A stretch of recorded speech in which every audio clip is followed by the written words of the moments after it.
Hi everyone, hope you're doing well. What the hell is Macron doing?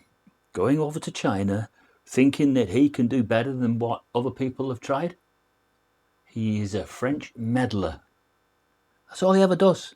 He just meddles. Why doesn't he sort his own country out before he goes over there, trying to sort the world out? He's bloody hopeless. He's going to make it worse. But there you go. Can't help himself, can he? But let's just say he wasn't going over there for the reasons that the mainstream media are telling us. Let's say he's going over there to finalise the New World Order plans, China's New World Order plans, assisted by Russia. Or the other way around, if you want. The King of the North, assisted by China in Iran and North Korea. Something I said 2 or 3 years ago in a video when I said when the shit hits the fan, you can bet your life they will form an axis of evil. Although I will say that we're just an axis of evil, but for the Western world. It's all evil, isn't it? There's nothing beautiful about what's happening in the world. But what is he doing? Does he honestly think that Xi Jinping, hope I pronounced that right, does he really think that he's going to be influenced by him in that way? I really don't think so. All I think he'll do is show off his military might, his army, his obedient subjects. The way they just do everything that he says. I think he'll show that off to him. I think the Western world has got big problems, huge problems with their disunity. Well, it's all to do with Daniel's image, isn't it, really? The iron and clay just don't mix. It's just such an uncertain time. You try and predict it, because that's what we do.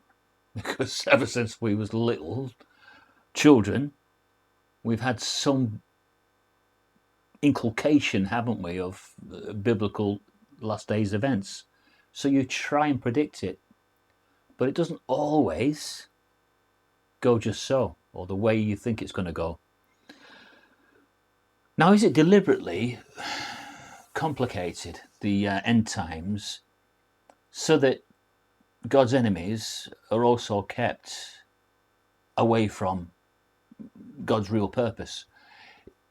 Is he disguising it at this time? Yeah, eventually he's going to act, but maybe it's not what we think, or what I think. Maybe it's not going to fall into the same pattern as what we were led to believe when we were growing up as Jehovah's Witnesses. Just maybe there will be some stark surprises.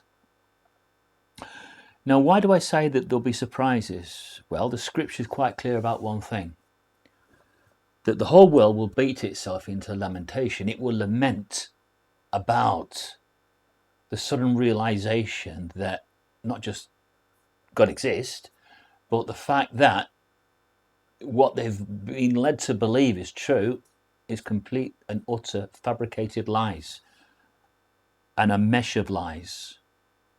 And that will dawn on them at that point. So they will beat themselves into lamentation at that very fact that they'd got it wrong, that everything that they thought was going to happen just wasn't so. Maybe I'll have a few surprises. I've certainly had a few surprises over the last 3 or 4 years, definitely. But I've always been convinced about one thing, and that is that the composite sign will be on the scene, and it will be doing all its destructive woes. And then the rider of that white horse will make an appearance. And I've always believed that that is still likely to be the case. Just as well as I've always believed that the current world power, the United States, Great Britain, Anglo-America, will still be a dominant force.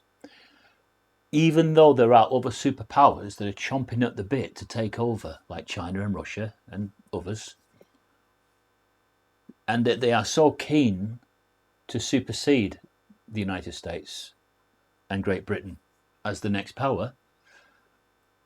And in the eyes of the world, and in the eyes of the billionaires that are running this world, it could be that they've already moved over to the fact that they want China to be the next superpower, and that they may have already invested in China. I'm getting the impression that that's where George Soros lies, that he announced that China would be the orchestrator of the New World Order, and they will own it, and I've got that video. I think you need a new world order, that China has to be part of the process of creating it, and they have to buy in, they have to own it. That's on my hard drive. Can't believe you've not seen that video, people. The one of George Soros declaring that China will be the New World Order owners. It's quite frightening, because it's almost like he wants the United States to fall. Now, he isn't a United States citizen himself. He's a Hungarian billionaire, is George Soros. But he is part of the New World Order plans. He's probably one of those that meet in the World Economic Forum's annual meeting. He's probably one of them. And he will have a majority say on what happens. But he did go on record with that. And there were a few newspapers that covered that story at the time. New York Times, I think, covered it. And it did seem a bit of an eye-opener that he would say that. But not now. It's no longer an eye-opener, because it's actually stacking up now. So many things are starting to stack up. When you were called a tin pot conspiracy theorist at the beginning of it all, yes, that was a huge insult that they would throw at you. But it's becoming less and less an insult, because there's so much of what we believed to be conspiracy 3 or 4 years ago that has since come true. We mentioned about Hunter Biden's laptop 3 or 4 years ago, when it happened, when it went missing, and why it went missing, why it wasn't investigated by the FBI and the CIA, why they wanted to hush it all down.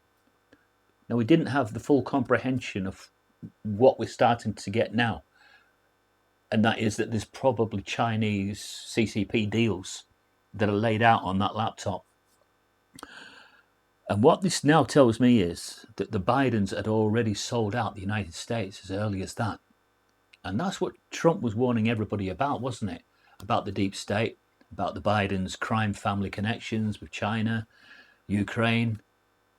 Yes, let's hope now that there are some top brass lawyers who are now prepared to look into that very situation, and let some of the Democrats be brought before the courtroom for that very cause. That would be something that I'd like to see. I don't know about you guys. I don't know where you would stand on that. But certainly that would even out the scales a bit for me.